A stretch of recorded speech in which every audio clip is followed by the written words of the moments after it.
Okay, so the AI actually thinks Optic will win this. I'm wrong with Dignitas, man! But I'm also going Dignitas. Okay, I'm going all in for the content. Go on. 250k is the absolute maximum.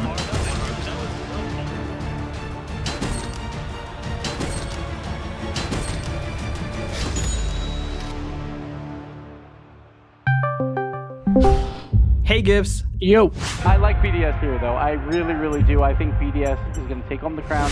Here's the deal. I've created an AI that can predict the outcome of the pro matches, and I'm willing to bet you $50 that it can predict better than you. Okay. Are you down for the challenge? Sure, I can do the Swiss. Let's do it. Awesome. Best of luck to you. Thank you. So are you doing this with anyone else? I'm glad you asked.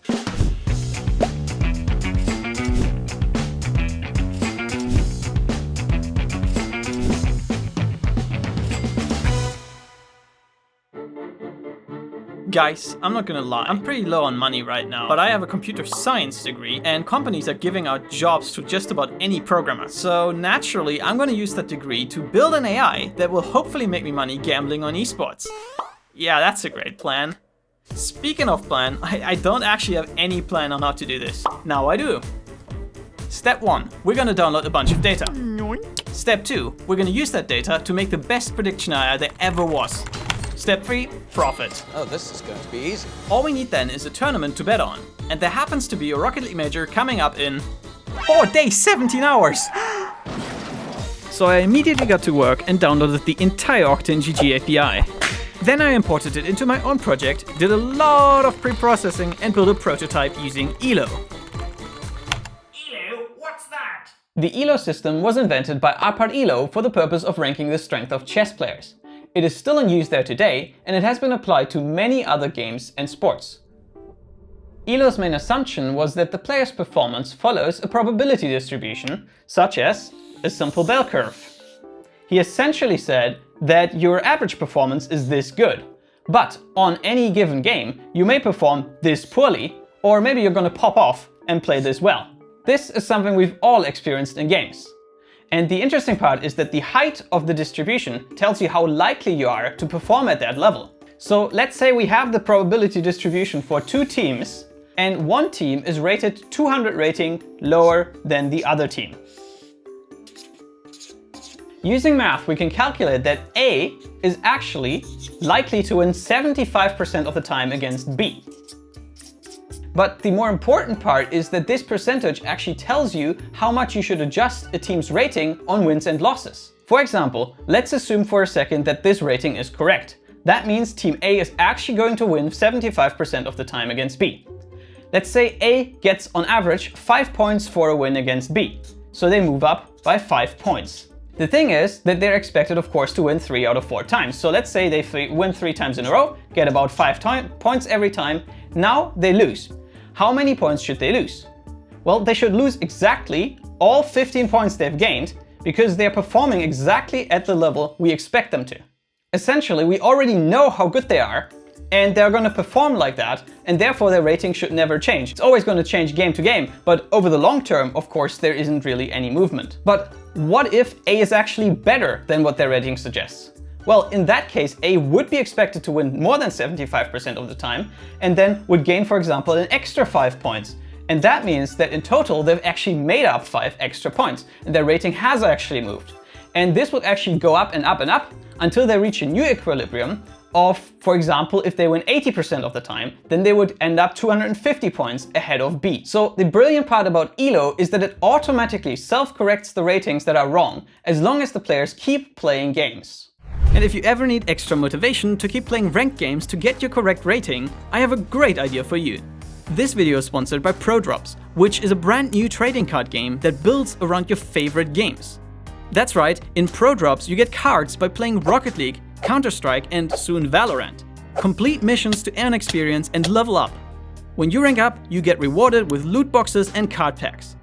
Available right now are cards for a number of different esports pros as well as casters. And in the future there will also be cards for creators such as myself. There's already a trade-up system and a marketplace where you can exchange cards with other players for currency. They also have a standard trading feature in the works and even plan on making it possible to do 1v1 challenges for cards. Collecting the cards can make grinding a lot more fun. Try it yourself. You can register and play the game for free via the link at the top of the video description. Okay, implementing ELO was super easy to do. All I had to do was copy over the two formulas, the one to predict the match and one to adjust the rating of the team. And with that, we get a final result of 62.66%, which is not very good, but at least we're not tossing coins. So in the ELO algorithm, there's a parameter that decides on how fast the teams move up and down in rating. And by upping that, I was able to achieve a slightly better prediction rate. But that improvement was less than 1%. So I think it's time to move on to something bigger that can maybe make a bigger impact. ELO's biggest problem is that it needs a ton of games to find an accurate rating for a new team. That's no good for us. We need to have a way to account for the fact that we don't know a team's rating accurately. Enter Glicko. With Glicko, the probability distributions no longer have to be the same height. And that means essentially this left team, Team B, we don't know as much about. And we have a very, very wide probability distribution because we could be correct about the team being that rating, but we could also be very, very wrong and they're actually much better than Team A. And the math works out so that when Team B wins or loses, their rating can move a lot more. And then in future, their probability distribution is also going to be more narrow and higher, so we have a better estimate of how good B is. I originally attempted to work out the math by myself so I can understand it better, but my progress was way too slow, so I took the formulas from the Gecko paper and transferred them into my code. And with that, the predictions are now correct at an amazing rate of 63.58%. Yeah, I was kind of hoping for a bit more. I did find later that I had a bug in my code that was reducing performance by 0.5%, but it still doesn't make a big difference. I do have a lot of ideas on how I can further improve the algorithm, however, the major is tomorrow and I've kind of run out of time. So I think I will postpone this project for the World Championship and use the major as a learning grounds. So let's see how well we do. I'm in danger! Welcome to the London Major. Copperbox Arena! Are you ready? They gotta get a goal first. Astro with the pin down. Oh, This is Falcons commanding this series. coming forward, a couple of touches again. Chicago. They keep going. Beating the ball away, but no, it's Stunner of a game 3. Okay, seriously, what the fantastic results so far. We have under a minute. We have a draw game. He knew that there was the potential for the 50. Here they come. Oh, Doyle busting. And the shot. Oh, boy, are the coldest team in the tournament. They ice up again. These players put in throughout the spring split. Your backs are against the wall if your team Falcons. Meanwhile, On Esports. Of all the work they put in. Ladies and gentlemen, it's over. They've done it. Charlie, your boys got it done.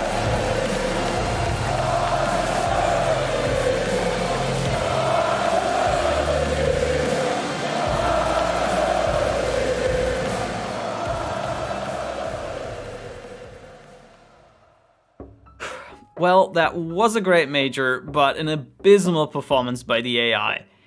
I did collect the Analysts statistics, and since there were quite a lot of upsets, they also only predicted 60%, but that's still way better than the AI. I straight up thought about quitting, but I also have so many more ideas that I want to implement, and now we actually have some data to compare to. We've also confirmed a concern of mine. The AI is terrible at predicting international matches. The APAC and OCE teams win a lot of matches in their regions, but when they match up against EU and NA teams, they're way overvalued, because those teams play against much tougher competition. But as I already said, I have plenty of ideas in my head for that problem and others. So now it's all about executing that until the World Championship. Alright, the day has finally come. It's the first day of the wildcard tournament. Yesterday I did a final tuning of the parameters and then I'm now simulating the entire bracket. From now on it's pretty much hands off and I'll see what the predictions give me. Hold on, why am I confident again? Well, that's because I managed to improve the AI to the point where the overall predictions are now correct over 69% of the time. Nice. And the 52% major, well, it's all the way up to 65% with this version. That's 6% better than the Analysts. How did I get there? Well, the first big step was about estimating the rating of new teams. In order to do that, I started treating each player as if they are their own team with their own rating. When they win, they move up. When they lose, they move down. But we can do better than that. Let's say one player statistically outperforms their teammates. We can give them a multiplier to upscale their wins or downscale their loss. When a team kicks a player and gets a new one, we take the average of the 3 players as the starting rating of the new team. This idea alone made the predictions 4% better. And it may look like that's the only one that really made a leap.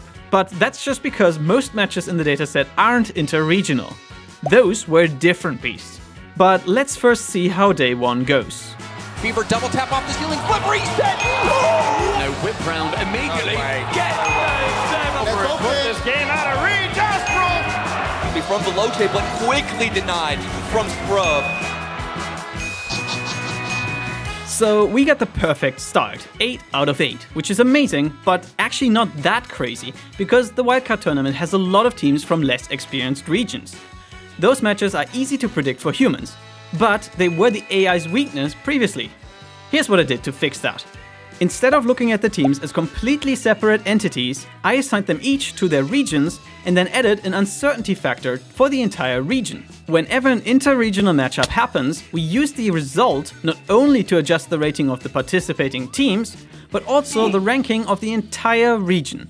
For the major regions which play a ton, a single match has almost no impact. But for the regions that are playing their first matches this season, they can potentially move 200 points in a single match. And since there were at least a few games for every single region, the AI was able to learn a reasonable estimate of the strength of all regions. I'ma be honest here. The World Championship had 60 series of Rocket League, and it will get pretty boring if I just show you every single result. Instead, you can look at this nice animation I made that shows the progress of the bets. During the first portion of the tournament, I was betting against Lawler and Gibbs. I was working around everyone's schedule, so you'll see the other opponents later. I had originally planned on going on a betting website for this video, but unfortunately there are some annoying esports regulations in Germany. Regardless, I looked up the public odds and tracked how the AI would have fared on a $250 bankroll. On top of that, I was putting in points in Twitch chat. There were very few upsets and many clearly one-sided matches in the first half of the tournament, which allowed the AI to achieve an amazing 82% prediction rate. That netted us the first $50 from Gibbs, which we promptly lost to Lawler, who got an even more ridiculous 88% correct. That is just 4 out of 33 matches wrong. Kudos to him. Then, in the first 2 days of the main event, I had no opponents. But I did add a new trick called the Kelly criterion. This is a math formula that can tell you how much of your bankroll you should bet for optimal money gain. The Twitch points went up much more dramatically from there on. For the final 2 days, I was joined by Waiton and Verge. It was clear it wasn't going to be an easy fight. Waiton took an early lead, while Verge managed to predict the exact same teams as the AI. Going into the quarterfinals though, the predictions were very different, and the AI won out. Unfortunately, the AI incorrectly predicted against BDS twice by a 2% margin. Verge clutched the end with perfect predictions and managed to get the draw. But what about Johnny Boy? Where was I? Well, he was working at the event start to finish, so we found a special bet to make it work with his schedule. I coded up the entire world's bracket, which allowed me to simulate the entire tournament 1 million times and record how often each team managed to finish in top 1, 2, 4, 8, etc. Basically, Johnny had to make his own guesses on what percentage chance each team has of winning the entire tournament. Whoever predicted the highest percentage for the actual winning team ends up as the winner of the bet. Ultimately, the AI got another dub. Johnny was lacking faith in BDS. So we went 3 wins, 1 tie, 1 loss, and won $100. We would have had 92 more if the betting on the website was real, and 250 more if I could have repeated the bet with everyone in this tweet. Stop the cap. Additionally, we went from 1.1 to 5.4 million channel points and also got top 3% on PickStop.gg. I'd call that a success. I'm gonna make weekly ratings available on my new website soon, so like and subscribe to show your appreciation of your new AI overlords. Pay the price.